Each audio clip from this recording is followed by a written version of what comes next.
Red 2 standing by, all four lit and in the green. Welcome back to Donkey Kong 64, and we're heading out to do our duty with Lanky. Now, I sort of mucked up my my intended topics because I was going to be spending a bit of time in the previous episode talking about Donkey Kong Arcade and things like that. Oh, there's a tag barrel right there. I'm dumb. But I wound up instead focusing on trying to get the... Speaking of... Didn't stick the landing. Might need the camera behind me, but... So, I thought instead of what I'd planned out, which is going in sort of post-commentary as such, I'd wind up talking a bit more about video game difficulty. What makes it? What's the best way to do it? And what's not a good way to do it? Yay, more gambling! Welcome back to Pokemon slot machines. Now this one is a fair bit slower, so even a numpty like me can screw it up.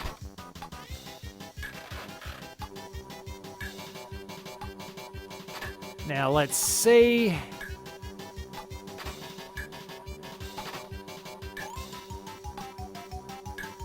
I'm probably still not going to get this unless I'm absolutely precise. So yeah, Pokemon slot machines actually have a really bad tendency to nudge the reels to such a point that you're not actually able to get what you want. Ah! Oh yeah, it's still screw up once and you're dead because of how slow it is. But yeah, Pokemon slot machines. In the game corner, the slot machines had a really bad tendency to sort of nudge the reels away from what you wanted. It is actually kind of rigged. There will be noticeable delays, and the game will sometimes make that very, very clear just to screw you out of getting the rewards you want. Now, in the first generation, this is perhaps justified by the fact Team Rocket is running the show. It would be blatantly illegal for any real-life casino or slot machine to be as badly rigged as the ones in Pokemon are. With the right timing, you can usually get some things done. Voltorb Flip is very much a skill-based game, but it's at least fairer. There's a bit of luck involved, but there's a bit of skill involved. Interestingly enough, we don't have to jump after this one. So yeah, the Pokemon slot machines are absolutely terrible. They are rigged like nobody's business, and it's a pain in the backside actually trying to get coins. Especially in the first generation where you can only buy 50 coins at a time. That's painful. That is incredibly painful. Especially if you're gunning for Porygon, which is, of course, 9,999 coins.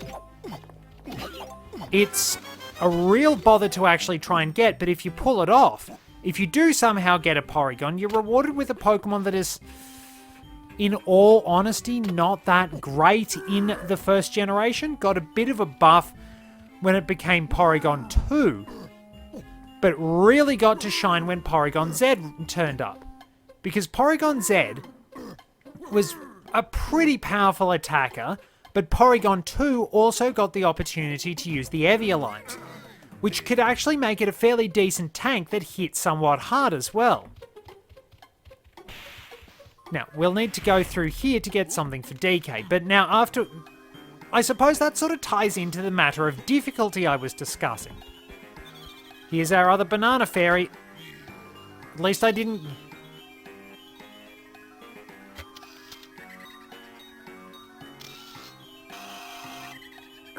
Nope, tried to go for the quick snap, but...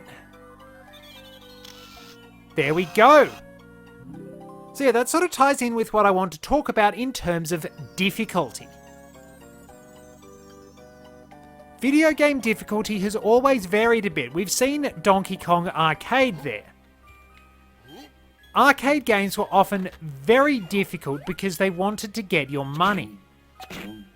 a lot of people tend to confuse the old days of difficulty with, you know, the concept of fairness. Now, certain games will, of course, have varying difficulty, and the appeal of some games is their difficulty.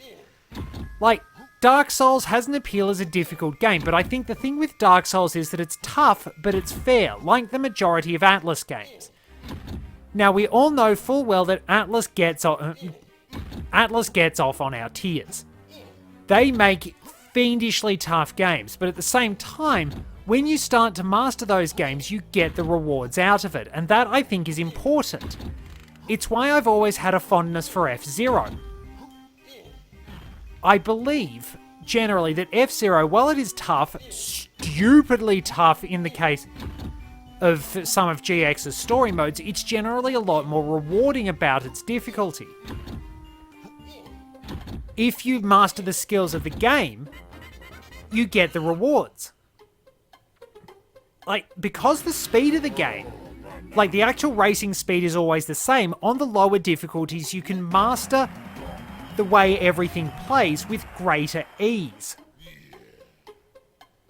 You will actually be able to do a whole lot more once you've learned things on the easier difficulties. It's like you learn where to make the attacks, where to use the boost, things like that. It's all those little touches that I think makes F-Zero a bit fairer, even if it is a bit tough. It's why I don't like Mario Kart. Because I feel that Mario Kart is a case of, okay, you're getting kind of good at the game. Now we're going to punish you for it. Because, like, you get into first place for, like, a picosecond. You will notice that the AI gets a lot smarter. Like, I mean a lot smarter. They will generally be doing just enough to protect their place under normal circumstances. But if the human player gets into first, it's much more noticeable on the higher difficulties, but they will gun for you and you alone. They will be trying to put you out of commission. And it's insanely irritating. Like, you'll notice that they'll defend their place, and that is really about it. Wait a minute, that's Lanky. I can do that with Lanky pretty easily.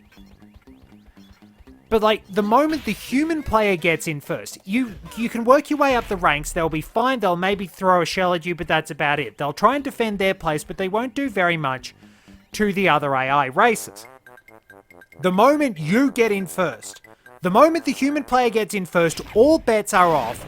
They will get smarter, they will get faster, they will shove so many items up your tailpipe, you could turn a Star Destroyer in there.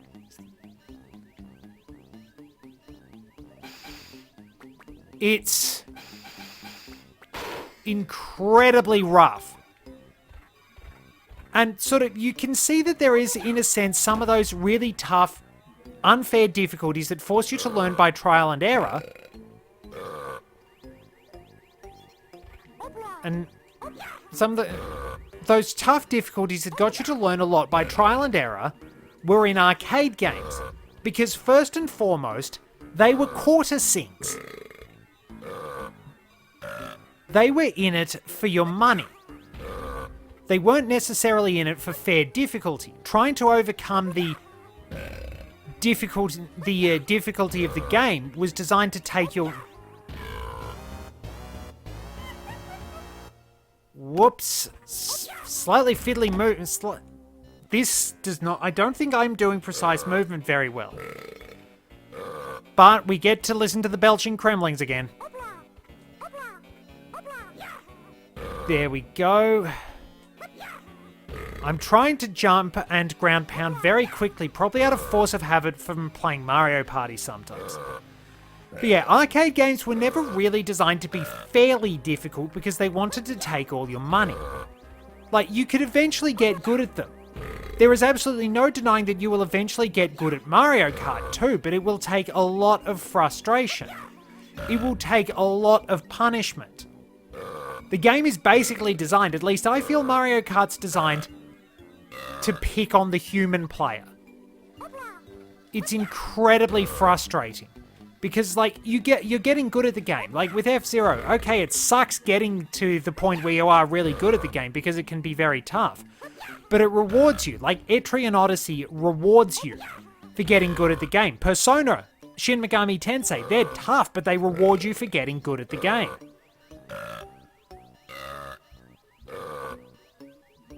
It's really, really irritating then to know that there are games like Mario Kart that do still punish you, even when you get good at the game. Like, I'd sort of, and even then, like, people talk about the difficulty in the older days of Pokemon. What difficulty? The game really wasn't that hard. I could solo it with a damn Venusaur, for heaven's sake. Interestingly, the F key isn't used. Maybe it's F for fail. But yeah, like, Pokemon has never been truly difficult. If you know what you're doing, you can make a really good team, and it'll blitz through the game no worries, because the AI is not super smart. I think what people tend to confuse as difficulty in the Pokemon games is more arduousness. It's sort of fake difficulty, because, like, let's assume for a moment you've got 6 item satchels that can hold 4 items apiece. You then, in order to get somewhere, you have to basically fill your item satchel with a very specific item. Basically. And whether or not that item you've chosen actually has what you need. Now, we shouldn't come here just yet, but we can at least get the balloon. DK's nearly got his banana medal. He probably will when we get down there, but we have a lever to pull up here, which is going through here. There are some tiny bananas as well. But yeah, like, basically, a lot of the time, the tedium came from you go somewhere, you have to go and get a new Pokemon, or teach a Pokemon a really crappy move, just so you can actually proceed through an area, because most of the HM moves really sucked. I believe the developers, there was a surfboard item in the code of Red and Blue, which I think was for debugging with Surf. But basically, it was a case of the game itself wasn't particularly challenging. The AI was kind of stupid. They didn't have great movesets. No Pokemon had really good movesets overall. And you could break the game with a Psychic type. It just wasn't challenging. Probably better activate that, get the bananas for Lanky, then do things with Tiny. Like, it was mostly sort of, okay, you need this specific HM to go somewhere. Like, having to go back and get a Pokemon that used Cut or Strength was a pain in the backside. Now, Strength was kind of forgivable in Generation 1, on account of the fact that you needed Strength for the Seafoam Islands. You needed Strength for Victory Road, and that was really about it. Cut was a pain in the backside, but it wasn't too bad. There were some occasions that needed it, but overall, while the HMs were frustrating, they weren't too bad when you looked at it. However, in later games, having to go back and get all those Pokemon you needed for an HM move was incredibly frustrating. Especially in like the Generation 3 and 4 games. Getting through Victory Road was a pain in the backside. Now, the thing with Strength was that it was at least a fairly powerful normal type move. Surf was always very good as well. There was no point having Cut as a battle move, because Strength eclipsed it. Fly was kind of terrible because Fly basically had the same power per turn damage ratio, well, the same damage per turn ratio as Wing Attack and Peck. Wing Attack, interestingly, only had a power of 35 in Generation 1. So really, having to go back through the game and pick up all those things and get all those Pokemon to have to micromanage your team, I don't think it was real difficulty, at least. I just think it was irritating.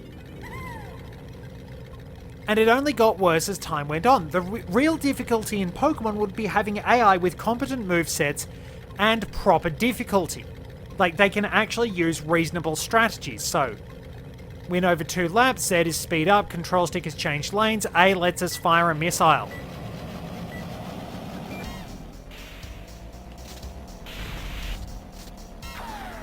So where are all the coins?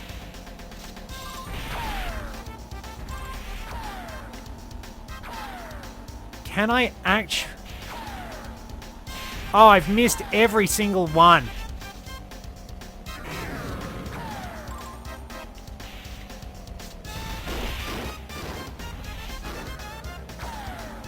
Oh. Don't hit the TNT carts or you will wind up losing.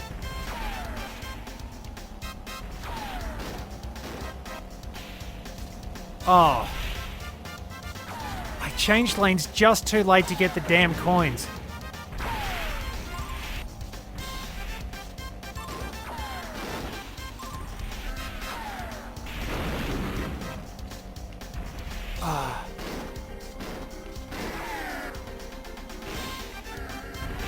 Can't find the coins.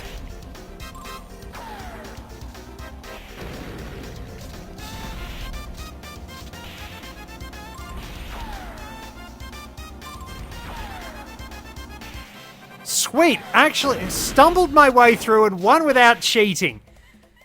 Cheating is basically firing a missile up his backside. There we go. He basically goes on about the shame of losing to a monkey. And I didn't even have to cheat. That wasn't too bad. Nice number. So yeah, difficulty really varies. It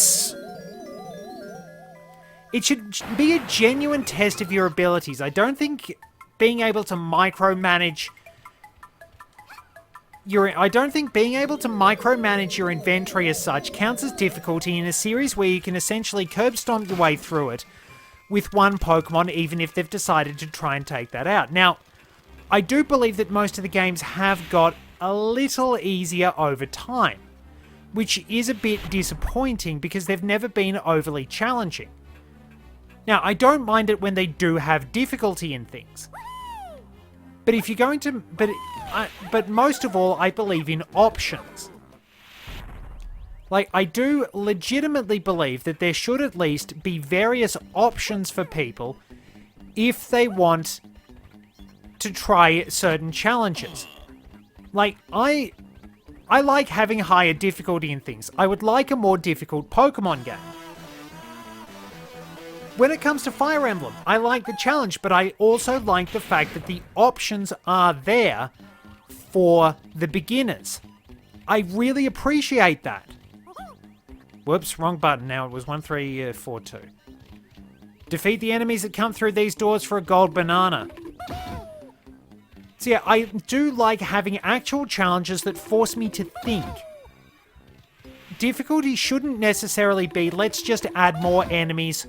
Let's just add advancing walls of doom or auto-scrolling and things like that. I've never liked auto-scrolling. Alright, we defeat the wasps and a mecha critter. Give ourselves some space. And mecha critter is running around it. Oh, right in the head. Now, if I'm careful... 3 spray and pray. We can get the banana medal. Use the unlimited ammo to your advantage.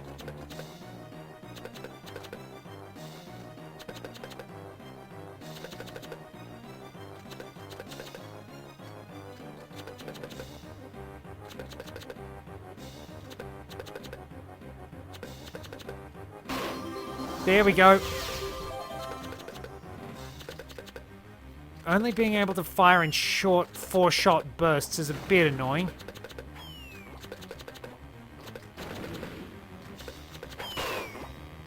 Oh, it's right on top of me. Now, mechanical zingers tend to be a little tougher. Alright, so what do we want? 3, 1, 2, 4. So I just sort of went a bit off topic there, but yeah, difficulty should be really testing your abilities. Like, if I have to make a tough jump over a platform, then that's probably real difficulty. But if you're starting to throw in auto-scrolling and, like, random enemy placement that forces you to jump at a very specific time or else you die, I'm probably not going to be on board with that as being real difficulty. There are issues with longevity as well, like the whole tag barrel thing in Donkey Kong 64. That's probably fake longevity. It drags the game out quite a lot. It can be a bit frustrating in all fairness. And there probably are ways that if it was made today, you can mitigate it. Now, I tend to believe that a lot of changes to games are partly quality of life because we have an increasing number of casual gamers along the way. We don't just have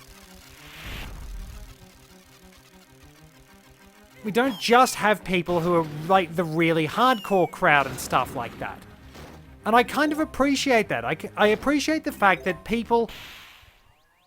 that there's more accessibility in games.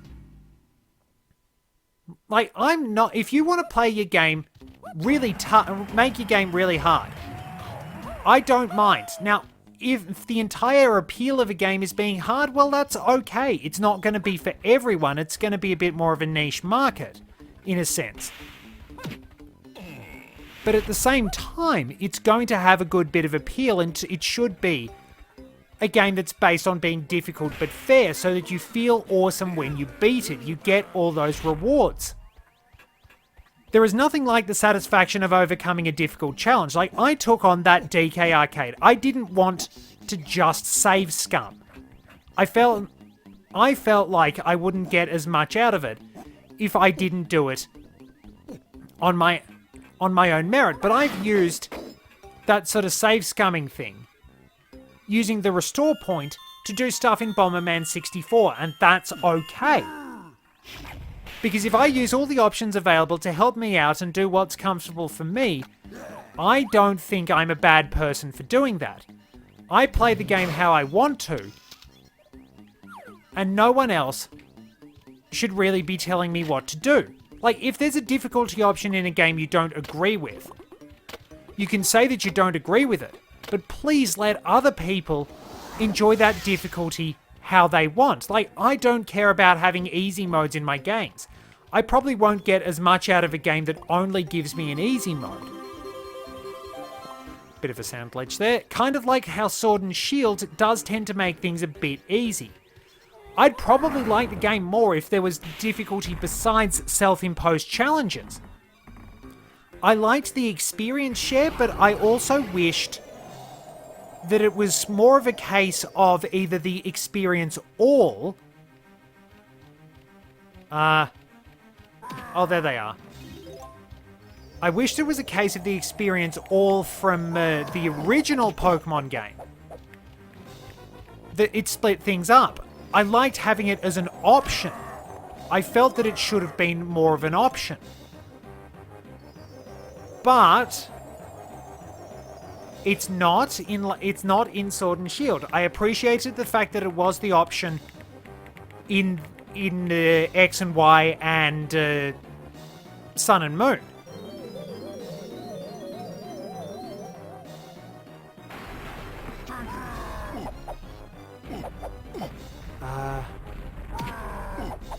There we are. Chunky, run around and bash Toy Monster. But yeah, the fact that things were like, there's like that difficult, there was this, at least the option to have it in Sword, in the 3DS games. that was much better for my money. It felt like it was considering older players. And I think that's been kind of the issue with the Pokemon games, that while they very much are aimed at kids, but there are people like me who've grown up with the games. We've cross-counted. Like, I've been involved in Pokemon for 20 plus years. I know the games have never been super difficult. I'd like that difficulty option, definitely. And I suppose I don't mind too much if there are easier options for newcomers. Like, the Let's Go games are not for me, because I don't really play Pokemon Go, and I'd absolutely hate it. Well, at least I'm not sure how I'd feel if they actually did a Let's Go game for Johto. I'd maybe get a bit of fondness out of it because of Johto, but I have my own ideas on what I want Johto to do. And I'd get a bit upset. I think we'll use Diddy for this. I'd get a bit upset if they didn't sort of fix the things that need to be fixed and instead made the game a little bit easier for the sake of making it accessible to new players. Because, I mean, in all fairness, Pokemon's, as I said, it's never been that hard if you just pay attention and build a halfway competent team. It's not hard because you basically get to build an entire team or one Pokemon that can just smash the competition. Like back when I was a kid, when I first played Gold version, I smashed my way through the game by using Feraligatr. It was easy. It was just effortless. Welcome to bonus stage. But speaking of things that are not effortless, and speaking of fake difficulty, oh my god. Beaver Bother. One of them's already run into the pit. A scares them. Well, B scares them, A is jump. You've got to get them at just the right distance to fall into the pit. But there's like a ridiculous edge gravity that stops them falling in most of the time. And there's worse. There's worse in Creepy Castle. You have to get 15 of them in, and there are 2 of those! I think generally the trick is to sort of circle around. Well, so far so good. But yeah, the fact that they can't necessarily run straight in, they can't always run straight in, as you might see. Now, I don't believe I did that first time, because Beaver Bother sucks. In the original N64 version, Beaver Bother sucked.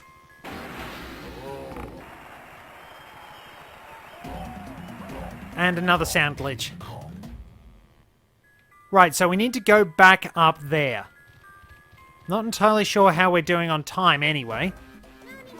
Yeah, we'll wrap things up because we'll wrap things up soon because we very nearly have the majority of Frantic Factory done. Now, DK needs blueprints. Chunky, Tiny, Lanky, Diddy. Lanky needs way more bananas. Tiny's doing okay. Chunky has banana metal. Donkey. And yeah, Chunky and Diddy have their banana medals. I need more bananas for Lanky. But yeah, we will get to that. Basically, the part at which I'm going to wrap this up is activating the production room. Yeah, like, difficulty is always going to be a thing that's a bit subjective for a lot of people. And I don't mind having the options for things. Like, if I don't want to play the newer Pokemon games because I think they're too easy, I'm just not going to play it. It's really that simple.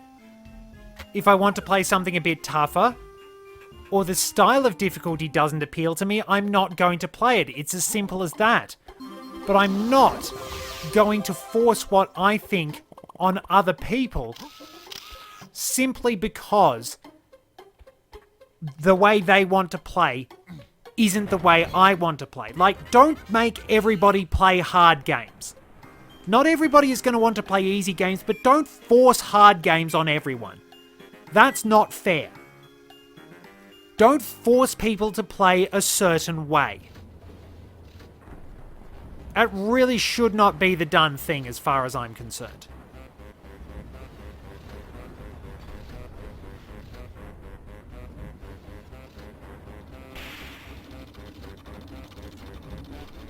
So the machine has activated, and we'll be able to go and get... We'll be able to go and get a banana for DK, and that'll be a good point to wrap it up. But yeah, really, don't force things on other people. Play how you want to play. And if an option is put into the game so that other people can enjoy it, let it go because it's an option. You don't have to use it. If it's not being specifically forced on you, then I don't think there's that much of a problem. That is my opinion anyway, and I'm sticking to it. And if you disagree with my opinion, that's okay, as long as we can do so reasonably and sensibly. How'd I get turned around?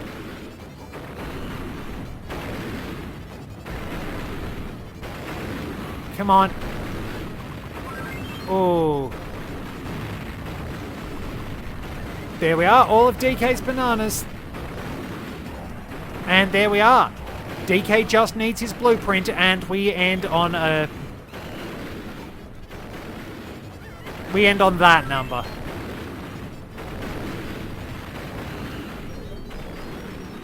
There we are. We'll be spending the rest of this episode...